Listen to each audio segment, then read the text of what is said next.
Welcome to More Than Words, a podcast about treating the whole child, brought to you by the Reading and Language Learning Center.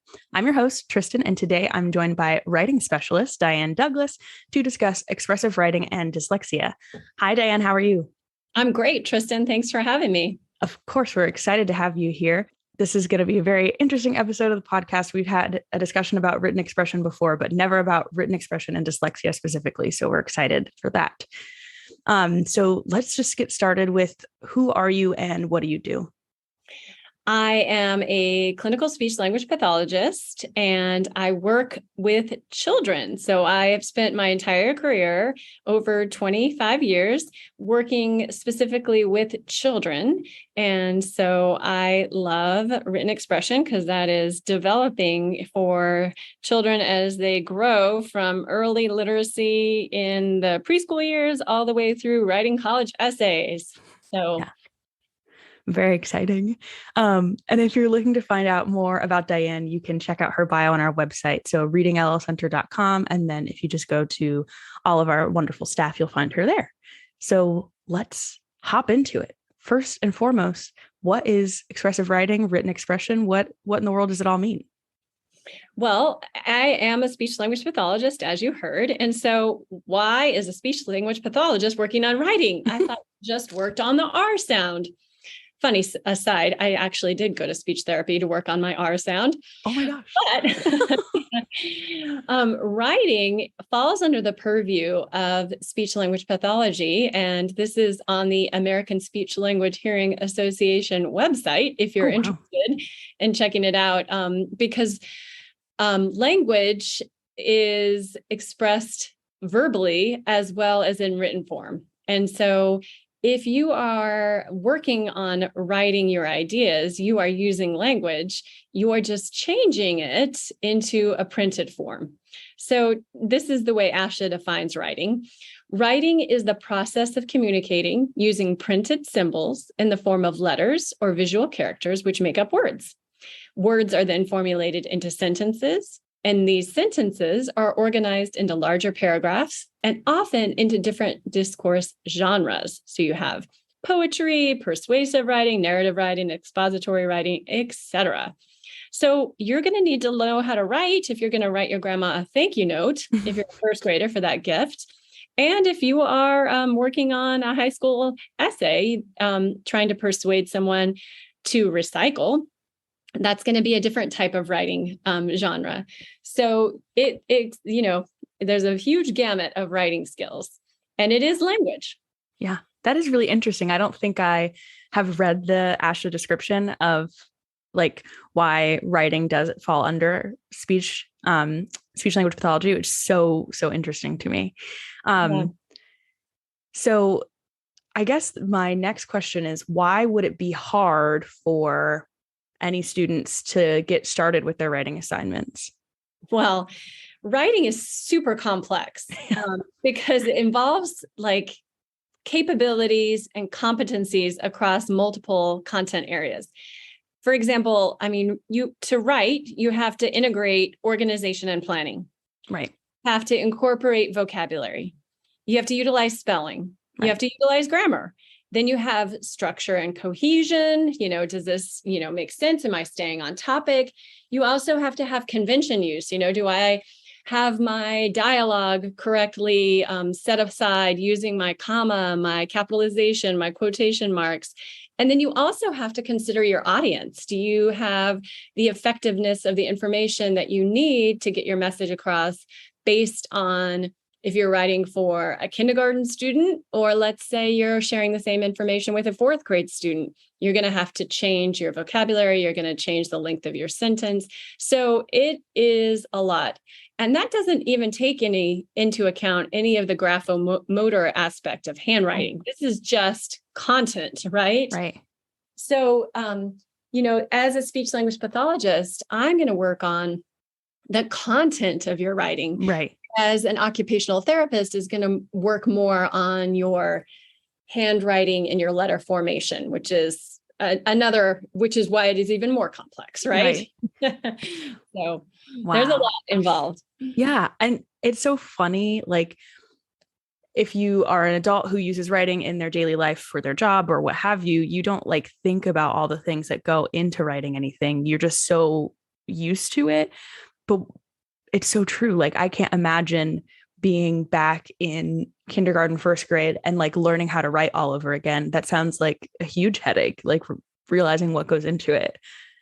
That's wild. That's why therapeutically we take it in bits and chunks. Okay. Yeah. But Makes it's sense. complex. It's complex. Yeah. It's kind of like it's the tip of the iceberg of what we treat. So hierarchically, parents will often say, well, I want to work with my kids on writing. And we will start with vocabulary, and then we will start with grammar, and then we'll get into organization. And then finally they kind of see like, oh, now you're working on the writing piece, because there's so many foundational skills beforehand that need to be addressed. Wow. That's crazy. And so, we talked about how speech language pathology and writing are connected, but does that mean that language and written expression, is there a connection between the two? Yeah, I mean, a written language disorder, I'm going to go back to ASHA again. They describe a written language disorder as a disorder in written language that involves a significant impairment in fluent word recognition. So you might have the difficulty with the decoding and sight word recognition. Right. But you also could have difficulty with the comprehension piece. You might be able to actually decode and read complex words, but have no idea what they mean. Right? So there's a kind of an understanding component of the content, and then there's an ability to actually read it. And then it comes into the written spelling part of it. So you might have difficulty with the spelling component, or you might have difficulty with the written expression, organization, and vocabulary choice. So there's, again, multiple components on where the breakdown can occur. Right. So does that mean that students with dyslexia are affected by, or does like the dyslexia affect written expression? Yes, there's a huge connection between expressive writing and dyslexia, because both learning differences, require like high quality writing relies on working memory, executive function, and accurate spelling. And children that have dyslexia really struggle in those areas. Right. So children with dyslexia often present with writing difficulties because of the phonological processing and the reading difficulties associated with dyslexia, as it is a disorder that involves, poor word reading, word decoding, oral reading, fluency, and spelling. So it's going to make it really challenging for children with dyslexia to read source materials in order to research and read written productions to then edit. Right. So there's a lot of overlap. Wow. Yeah. I'm sure, I mean, you correct me if I'm wrong, but it sounds like it must be a little bit more difficult if you've got kind of like a written expression disorder and dyslexia bundled into one, and like working with that sounds twice as hard. Well, typically we address the reading component first, and then we work onto the writing component second. Okay, that makes sense. But, there's a lot of concomitant treatment, which means that we're addressing both issues, but the foundational skills for the reading is typically addressed first, and then we can start to do the writing part. Okay. So if you're going to teach a student with dyslexia writing, how do you even start teaching writing, period?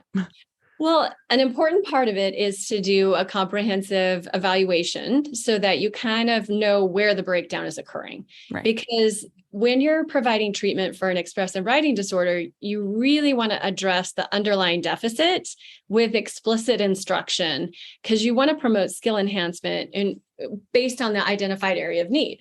So, for example, if the child is struggling with spelling, you're going to start with phonological awareness work. If they're struggling with grammar, you're going to provide direct language intervention. If they're struggling with organization, then you're going to focus on teaching them executive function strategies.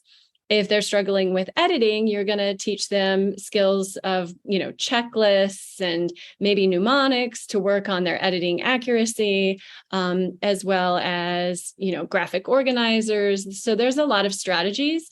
But it's important to understand, like, where is the breakdown, and then explicitly teach skills to, build strengths and those areas of deficit. Yeah. what does the testing kind of look like for that, the evaluation process? Right. So you want to do a specific assessment through a speech language pathology evaluation to look at where the breakdown is. Is it in comprehension? Do they have difficulty understanding what they're reading? Do they have difficulty with sentence construction of the grammar? So our standardized tests look at each of these different areas. Okay. So that you would want to go and do like an actual evaluation. Right. Okay. Mm-hmm. And you mentioned explicit direction. And I think we have talked about expressive writing with Cindy Sherman when she was on here, and she also mentioned explicit direction, but I think that is like an important thing to hit on. So when you say that, what does explicit direction look like in therapy? So if you're targeting phonological awareness for spelling purposes, you're going to work on foundational skills of blending and segmenting and rhyming and sound letter correspondence to really strengthen those skills. If you're working on grammar development, you're going to, teach noun verb agreement and, use of verb tenses and all of that. So it really depends on where the breakdown is. Right. If you're working on organization, you're going to use graphic organizers of like, okay, well, we have a main idea and then we have details that support that main idea. Yeah. And if you're working on editing, you're going to work on, well, this is what a sentence fragment looks like. Oh, and this is a run-on sentence, and this is a complete sentence. And if you're working on expanding on language, you're going to do, well, let's take a simple sentence and make it a complex sentence. And so, what is a complex sentence? So there's a lot of direct instruction on, introducing students so that they can recognize these different concepts and then make adjustments. Yeah. Very cool. And so let's say I'm a parent. I'm not, but let's say I'm a parent and my kid is in need of help in their written expression. What strategies would you give me to help with like editing their work? And maybe even if you have anything like getting started with a writing assignment. Yeah, so there's some really great resources online for that. I really like the ASHA portal. I keep talking about, understanding what an expressive writing disorder looks like and how you can help. There's also on dyslexia.org, they have Understanding Dysgraphia. And Reading Rockets also has like resources for developing reading and spelling at home. One of my favorites is an ID Online. So this is www.ldonline.org has an article, which is a toolkit for parents, tips for helping with writing tasks. So, it can be overwhelming and it depends on where your child is struggling, where to start. So those sort of resources are super helpful to go look at just for a place to start, certain tips. Yeah. That's awesome. I think that was my last question for you, but do you have anything else that you want to share? I would also really encourage parents to check out the website Understood. They have really great tips for helping students with writing and just understanding and learning disabilities in general. Their whole premise and role is to kind of bridge why children are acting out, why they're avoiding homework. There's a reason, there's an underlying reason for the behaviors. And often it's, frustration or difficulty. And so again, Understood has some really good resources for expressive writing tips. Awesome. Well, I'll make sure to put all of the links that you mentioned in the episode notes so people can go find those. Yep. Yeah. Sounds great. Well, thank you so much for being here. This was wonderful. Have a great afternoon, everyone. Thank you so much, Diane. And thank you to the audience for listening. Make sure to leave us a little rating and review as it helps other folks just like you find the podcast. And don't forget to subscribe so that you never miss an episode, and we'll see you next time.